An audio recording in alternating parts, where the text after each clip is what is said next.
Welcome to the Byline Times podcast. The Byline Times telling you what the papers don't say. My name's Adrian Goldberg, and I'm delighted to say that the Byline Times podcast is now going weekly. Thanks very much indeed for your support. In this episode, reflections on the great PPE procurement scandal exposed over many weeks by Sam Bright in Byline Times and now backed up in a damning report by the National Audit Office. We'll be hearing from Sam and Labour MP Dawn Butler. At the end of the day, this is our government and, we have a democracy, so you can't just give money, millions of pounds, to your mates. Uncomfortable questions too for Scottish football and its long drawn-out inquiry into historic child sexual abuse.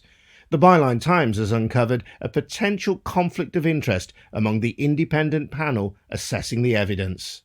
The idea of an independent report is to look at everything from an impartial point of view, to draw conclusions based on evidence gathered. And if the panel or any of the panel members are not independent, then I'm not sure that you could have confidence that that would be the case. Before all that, just a reminder that the Byline Times is an independent news source, answerable only to our readers and listeners. There's no media mogul backing us, no big corporations buying influence through advertising. Instead, we rely on subscribers to our monthly newspaper, the Byline Times. It's a great read and it costs just £36 a year, a small price to pay for honest independent journalism. You can find out more at bylinetimes.com. That's where you can get the subscription details, bylinetimes.com. Let's start then with the scandal around the way in which taxpayers' cash has been used to purchase PPE, personal protective equipment, for various government bodies since the onset of the coronavirus pandemic. Claims of cronyism and a lack of transparency in how this PPE has been sourced have dogged the government for months, and no news outlet has done more to highlight these concerns than Byline Times, specifically Sam Bright, who has really led the way on this, highlighting how Conservative Party donors and companies with no real history of PPE provision have managed to land valuable government contracts during the pandemic. We never doubted Sam for a moment, but now there is independent corroboration of what he's been saying in the form of a report by the National Audit Office, which has said that more than £10 billion worth of contracts were awarded to companies without competition. Yes, £10 billion worth. And there was a fast lane for PPE suppliers who were referred by ministers, MPs, members of the House of Lords and government officials. Let's hear now Sam Bright and Dawn Butler, the Labour MP for Brent Central, who has been asking questions about this in the House of Commons. Did Sam feel vindicated by the NAO report? I do. It's a quite disarming report, actually, because bodies like this can talk in quite technical and straightforward language. And even despite this, the things that the NAO lay out are pretty shocking. So as we've heard, £10 billion worth of procurement deals awarded without competition. In fact, one of the things that was most surprising and damning, I thought, was that £1.5 billion worth of deals was awarded before the government even got its due diligence sorted out, which meant that millions of pounds worth of contracts were awarded to companies that were later, when the government set up its due diligence process, flagged on the system as red, as in they shouldn't really be given contracts. I mean, that is just an appalling situation, especially considering that the Department of Health last year alone spent £1.1 billion on procurement deals. The sums of money are vast, and it's good that we've had official confirmation about the things that we've been banging on about for months. And there are charges of cronyism hanging around the Johnson government. They're often batted back by government supporters. But when you look at this fast track system for people who were known to ministers and members of the House of Lords as well, and government officials, it does suggest that certainly at the start of the coronavirus crisis, if you knew somebody in government, you had a greater chance of getting a PPE contract. Yeah, it says that quite clearly and explicitly. So the first thing to say is that you had about a 1 in 10 chance of winning a contract if you were put through what was called the high priority lane. So 50 out of 500 companies that were put through this lane who knew ministers, MPs, etc., got a contract. But if you went through the normal lane, only 100 out of 15,000 companies were awarded contracts in that lane. So despite the fact that procurement is supposed to be a level playing field between all the suppliers, you can see through this report that it really wasn't. But not only this, the report lays out that there were these 50 companies out of 500 that went through the high priority lane, but the government didn't actually record the source of half of these companies. So it didn't record to then report to the National Audit Office which minister, which MP, which official had referred the company to the government, which essentially meant that the National Audit Office couldn't check the receipts. In a situation where you're awarding billions of pounds worth of contracts without competition, that should surely be the first thing that you should be doing, is recording where exactly these companies were funneled from. And the government didn't even do that in a lot of cases. Dawn, you've been raising questions about the PPE procurement scandal in Parliament ever since Sam started raising questions. I know it's a story that's been picked up in other outlets as well, places like Newsnight and Dispatches. What kind of questions have you been asking in Parliament, and what kind of response have you got? Yeah, so can I say, like, Byline Times and Sam's been doing an amazing job. And I sit on the Science and Technology Committee, and things were coming out, and I'm thinking, why is it that this isn't being picked up? Because it's just outrageous what is happening in front of our own very eyes. And so I'm really pleased that the National Audit Office has done the report and found what they have, because it's without doubt that there has been cronyism that has taken place.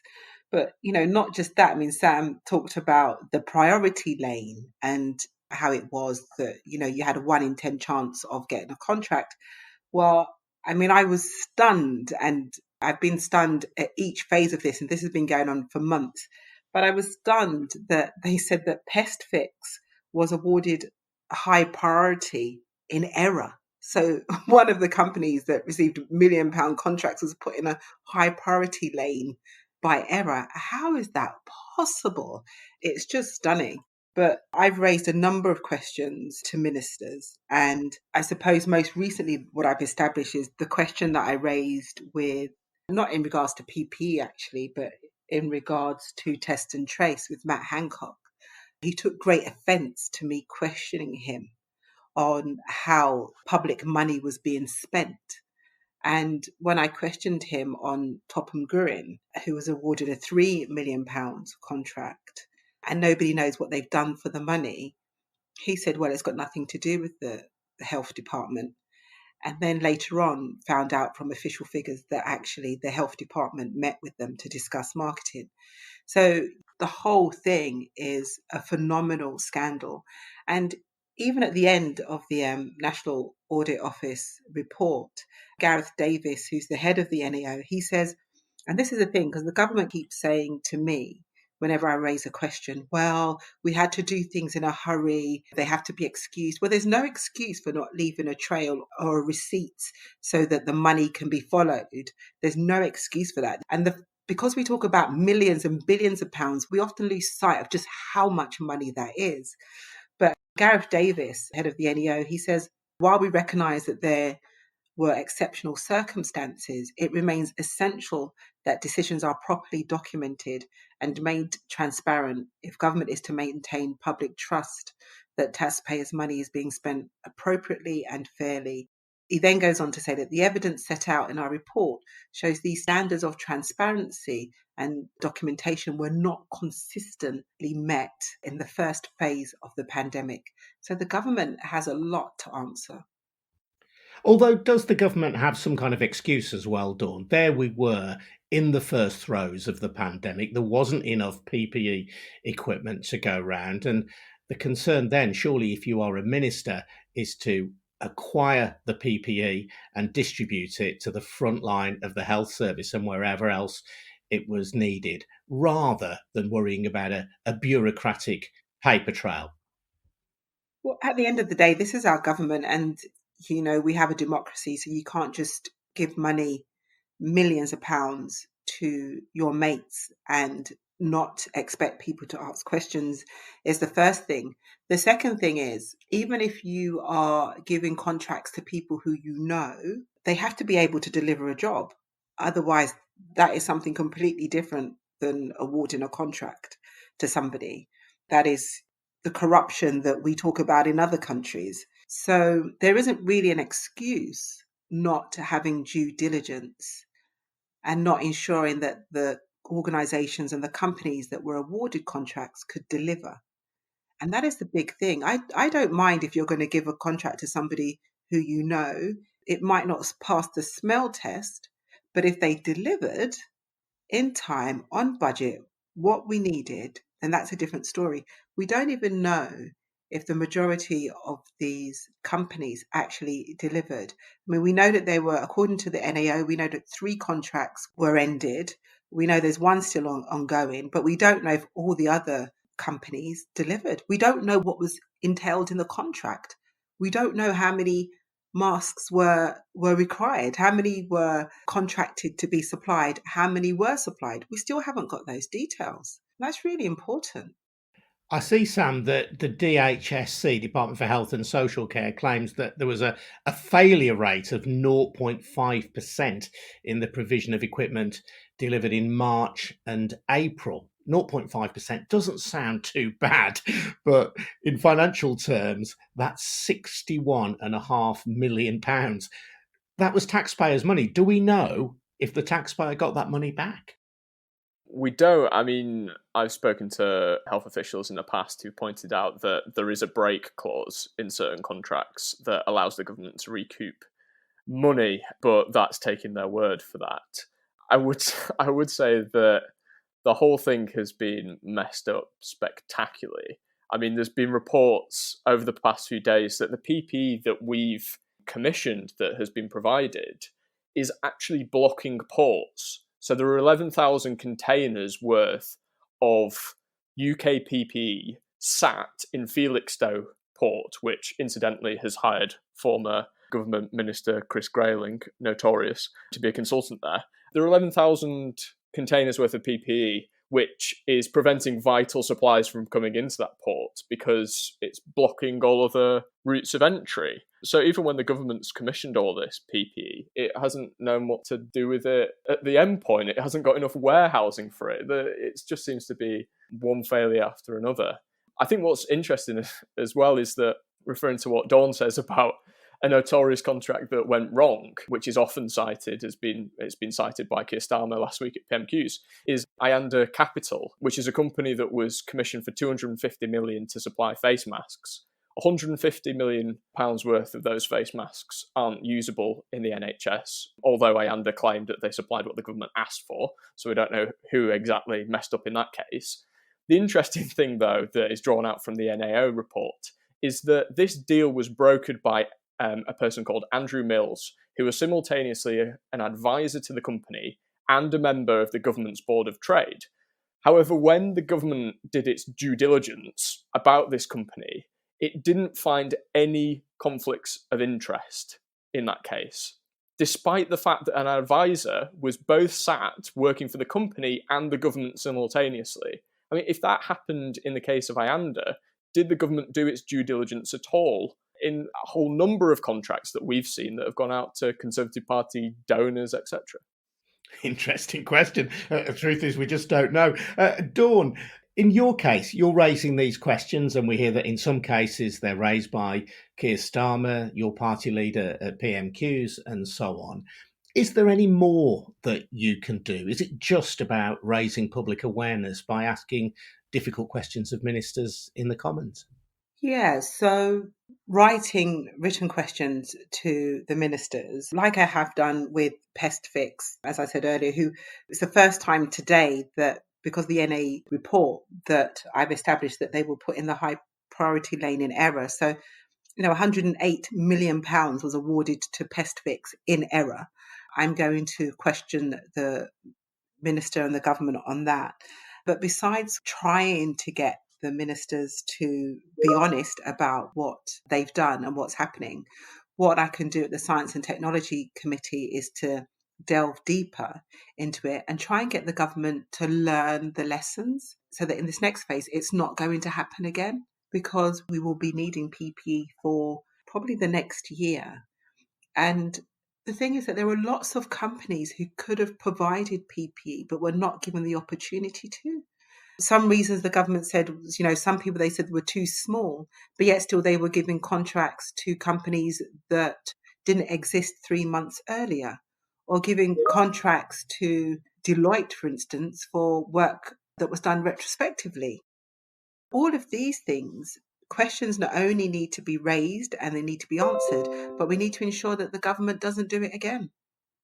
Dawn Butler speaking to me from the House of Commons. Busy woman, as you can tell by her laptop pinging away, along with Sam Bright, who has led the way in the Byline Times, exposing the scandal of PPE procurement. You can read much more from Sam about this at bylinetimes.com.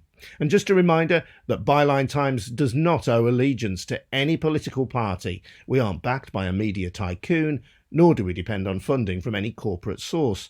We're here to challenge the abuse of money or power or both. And to do that, we rely on people like you taking out a subscription. Just £36 a year for our fantastic monthly newspaper.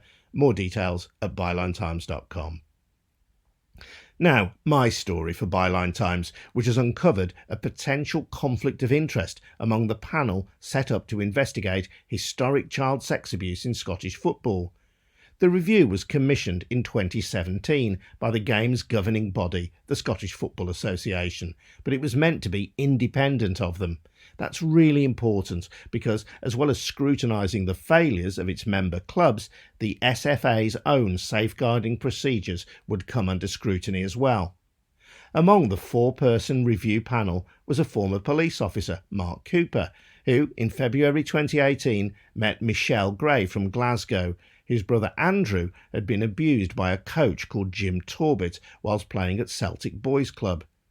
Andrew had recently died after a tragic accident in Australia, and both Michelle and her mother Helen attended the meeting with Mr. Cooper along with another member of the independent panel. What Michelle and her mum didn't know was that around the same time, Mark Cooper was preparing to take on a part-time role as a child welfare and protection trainer for the SFA. That meant he'd be working for the organisation he was supposed to be scrutinising. I asked Michelle to take me through the story. You'll hear her say, by the way, that Mark Cooper was an employee of the SFA. That isn't true. He wasn't an employee, but he did work for them and continues to do so. Yeah, Adrian, I met with Mark Cooper and his colleague probably about 3 months after Andrew died in early 2018, because they obviously wanted to hear firsthand from my mum the experience from when Andrew obviously joined Celtic Boys Club, when he'd met up with Jim Torbett and the abuse started taking place. So it was February 2018, that Mum and I met up with Mark Cooper and his colleague. Now, at that point, we were assured that those two people were completely independent to the SFA and were employed for the SFA inquiry into the historical child sexual abuse that had been taking place. Mum and I, honestly, we opened our heart up, and it was a very emotional meeting. I can remember it vividly because it was the first time that my mum had actually spoken to anyone official in relation to what had happened and what Andrew had disclosed about. And we were confident at that meeting that the information that we were disclosing and sharing with was purely going to be held and considered by the independent inquiry team. We found out early on this year that whilst that meeting took place, whilst we were with and spoke of what had happened to Mark Cooper, that at that time he was also employed by the SFA. And I honestly can't tell you the hurt and devastation that it caused us, because all along we were led to believe that there was no conflict of interest, that this was completely separate and completely independent. Why is it so important to you that the review is independent of the Scottish Football Association? It's pure and simple, Adrian. It's got to be independent. It's got to be a separate body that has investigated and looked into this abuse that's took place over nearly 50 years.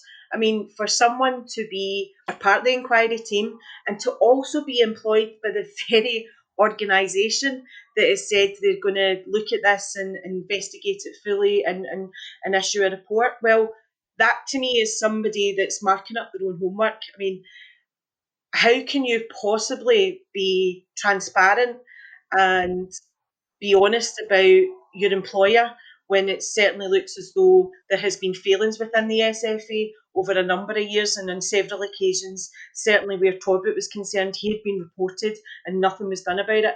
That's definitely been a conflict of interest, and we're just disgusted by it. We really are. Now, we should make it clear, and I'm going to read Mark Cooper's response in full very shortly, that Mark Cooper is not, nor never has been, an employee in the literal sense of the Scottish Football Association, but he has worked for them, as we will discover. Now, looking at his LinkedIn profile, he says that since May 2015 to the present, he has been a match day delegate for the Scottish Professional Football League Limited. He says that provides governance and support working for the SPFL, the SFA, and all professional clubs to increase stadium and supporter safety. So there's work he's done there since 2015, which has links to the SFA. And then more recently, since February 2018, according to his LinkedIn profile, he's been a part-time safeguarding tutor for the Scottish Football Association, a role that continues today. So not an employee as such, but doing work for the Scottish Football Association. Before I read Mark's response in full, though, Michelle, I just want to work out how significant his role was in the meeting with you and your mum. Was he just there as an observer in attendance? Was he a full part of the meeting to whom you were sharing your deepest emotional thoughts about the loss of your brother? Yeah, he was very much part of the meeting, Adrian. You know, there was questions that he asked Mum and I, and we answered them. There was follow-up emails between myself and him following the meeting, and I know, having spoke to other victims and survivors, that he told them also that he was independent. The inquiry was independent. Inquiry team, sorry, was independent to the SFA. They haven't been given the whole story. For someone to sit there and ask us information in relation to what happened where Andrew was concerned, and for us to share that and think, okay, we're given this information, it's going to be taken and considered, and the correct action is going to be taken from it, because these guys are experts in what they do in relation to protecting children, and they're going to make sure that if there's any damning evidence that's been uncovered during this inquiry, it's going to be reported on, because they're absolutely nothing to do with the SFA or Celtic Boys Club. And to find that out, that no, actually, that person Mark Cooper wasn't independent, just begs belief. And I know if Andrew was here, he would be absolutely destroyed by it, because yet again, we haven't been told the full truth. So, Michelle, I'm going to read you now the response I got from Mark Cooper. And when I say that, before I do, let me just say that I've written in anticipation of this podcast to the Scottish Football Association. I have had no response. That's the Scottish Football Association refusing to deal with questions about the appearance of a possible conflict of interest in an independent review which they have commissioned, which I personally think is disgraceful. Now, this was Mark Cooper's response. Mark Cooper was good enough to respond to my questions and has attempted, I think, to answer them fully. He says, I can confirm I was appointed to the independent review team in early 2017. The review commenced its work later in June the same year. As part of my work on the review, I accompanied a colleague to a meeting with Michelle Gray in Glasgow on the 7th of February 2018. You are incorrect when you imply that I am an employee of the SFA. I never have been. I have been doing occasional work through my private limited company, Dunny Deer Consulting and Support Limited, for the SFA, delivering different courses relating to children's wellbeing and protection. I started delivering these in late March 2018 and continue to do so. I'm sorry that Michelle Gray and her mother feel that this impacts on my independence to work on the review team. It never has. The fact is that along with other members of the review team, I carried out this role independently, diligently, and to the very best of my ability. To conclude, my roles on the review team and that of associate trainer delivering children's wellbeing and protection training are unequivocally separate. So that's Mark Cooper's comment. I should say as well, Michelle, I did invite him to come and chat on the podcast. He declined that invitation. What's your response to that? Blown away by it. You know, how can you sit in front of two bereaved women and tell them that you are completely independent and separate to the SFA and lead them to think that there is no connection and you have no connection whatsoever with anyone involved within the SFA, and at the same time be working with them in a different capacity? It begs belief, it really does, Adrian.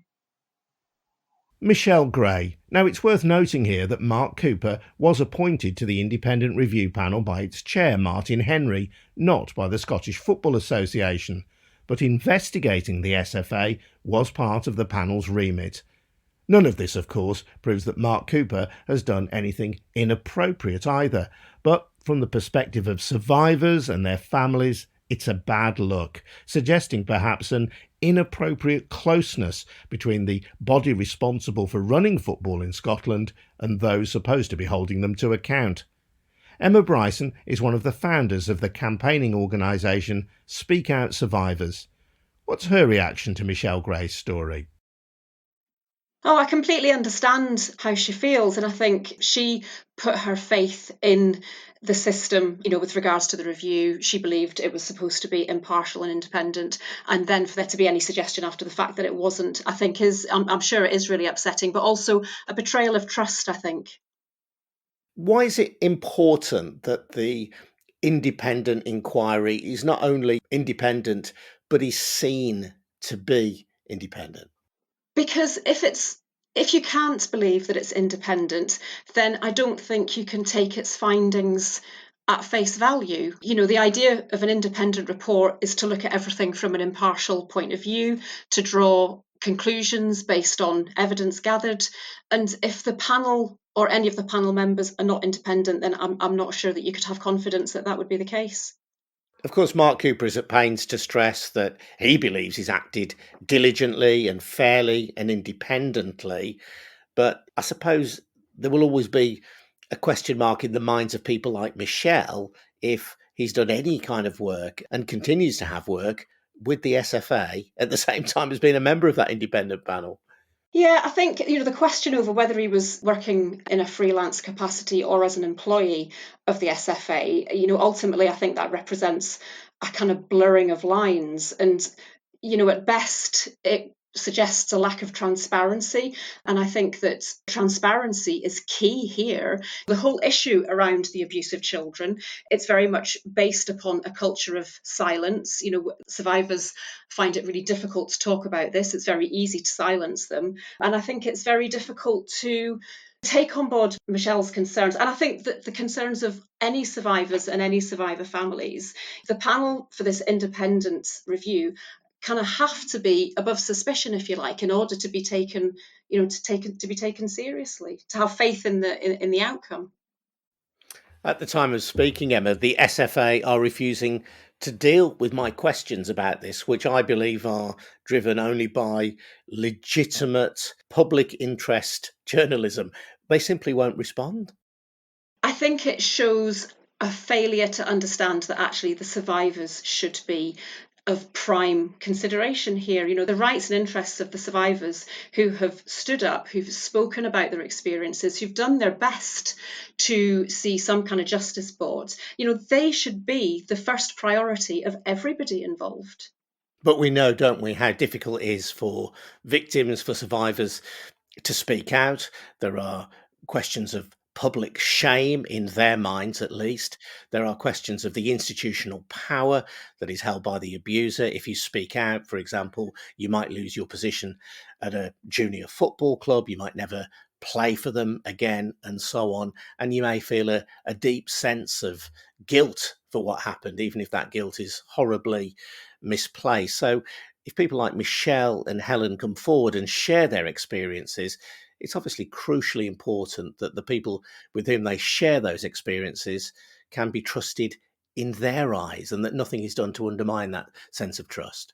Absolutely. I think that any survivor who comes forward, whether that's reporting to the police or disclosing to family members, and also regardless of the situation in which the abuse occurred, whether it was institutional, organisational, in a family setting, the very first thing that every survivor has to overcome is that culture of silence. They've been conditioned to keep secrets, and the sense of shame that goes with that, because when you're talking about child abuse, you're talking about children who are groomed by adults. There is no comfortable way to have conversations about child abuse. And for anyone who does so, you have to put your faith and your trust in the person that you're talking to. So whether that's a police officer, whether that's a member of an independent panel, transparency and trust are absolutely critical to this. Emma Bryson. Now, where in all this, you might be asking, is the Scottish Government? Well, they didn't want the job of investigating historic child sex abuse in football and asked the SFA to do it.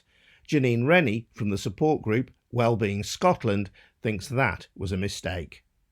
I've always said from the beginning, in terms of the inquiry into any child abuse across Scotland, I felt it should be at government level and fully independent. And the best way to do that was to be at government level in terms of an independent review into abuse. There needed to be a review actually of all sport. We've seen loads of different things coming out from all areas, but for that review to feel okay for the survivors and the survivors' families, I think the independence is absolutely vital to ensure that they feel confidence in the process. A lot of them would have felt as time went on that they would have felt maybe things were being covered up or things weren't being transparent. So the independence is absolutely key. Because in the case of the Scottish Football Association, they have themselves been accused of failures of safeguarding. Michelle said that complaints about her brother's abuser, Jim Torbett, were made to the SFA. And presumably that's why, having been handed the responsibility to investigate historic child abuse in football by the Scottish Government, the SFA then said, actually, we're going to put this to an independent commission rather than investigate it ourselves, because we're one of the bodies that needs to be investigated. I think it's always important with any investigation that it be an external person to carry it out, because it's absolutely vital that there can be absolutely no input into that investigation by anybody that could be involved. So it's vital in these circumstances that it's completely independent and it's completely transparent and everybody feels safe in that process. So for a survivor of abuse or a family of a survivor of abuse, as Michelle expressed there, whether it be true or not true or right or wrong, if there's any kind of feeling within that survivor or survivor's family that that's not a safe environment, that's extremely re-traumatising for them. And you can see with Michelle moving forward that she's really, really struggling with the thought that she might have spoken to somebody who could have been compromised. I'm not commenting on whether he was or he wasn't. I'm just saying, this in a situation like that, it's really, really important to be transparent. No, and obviously we can't look into Mark Cooper's heart or his mind, but in this kind of situation, appearance is very important, isn't it, to the survivors and their families. They need the reassurance that everything looks open. And from Michelle's evidence, she clearly doesn't feel that's the case. Yeah, I think for survivors and survivors' families, they perceive that there was cover-ups over a number of years. And, there was evidence to support that by the fact that some of the people who were involved in abuse in football went on to work within football. So they quite rightly felt that there was concerns there that things hadn't been transparent in the past. So therefore, it made it doubly important that we were fully transparent in investigating now, to ensure that the lessons were learned and that we move forward without the same issues. I know there's been many changes in safeguarding now that, weren't there in place at the time, but to totally learn the lessons and make sure these things never happen again, I would say transparency and openness are the most important things that we do. Anyone that's involved in this situation, we need to be completely transparent and open to get the trust of the survivors and the survivor families, because otherwise, like I say, they're going to go away and ruminate over this and be upset and be traumatised again by, could I trust that person? Was that okay? So the transparency is extremely important. To my view, that means it has to be a completely separate organisation who does the investigation, because then they will have the ability to dig further and see what went wrong. Janine Rennie from Wellbeing Scotland. Now, we did contact the Scottish Government. They told us the final version of the independent review report commissioned by the Scottish FA to look at historical sexual abuse in football will be published in due course, and we will carefully consider its findings. But when exactly will that be? The SFA's final report was due to be published in 2018, but instead only an interim report was released. Now, that did contain numerous recommendations for improving safeguarding, but some of the key questions in the panel's original terms of reference remain unanswered. Who in Scottish football knew of these alleged instances of sexual abuse at the time or subsequently? What did they know, and what was done? It remains to be seen whether these potentially explosive issues are directly addressed in the final report, or whether, as some survivors fear, it will be a whitewash. Here at Byline Times, we'll be watching. My name's Adrian Goldberg, and you can read more from me about this at bylinetimes.com. I'll be back with the podcast next week. Before I go, though, just a reminder that Byline Times is an independent news source holding to account those with money and power. We can only do that because of people like you who subscribe to our monthly newspaper, Byline Times. It's a great read and costs only £36 a year, a small price to pay for honest independent journalism. Find out more at bylinetimes.com. That's bylinetimes.com. See you next time.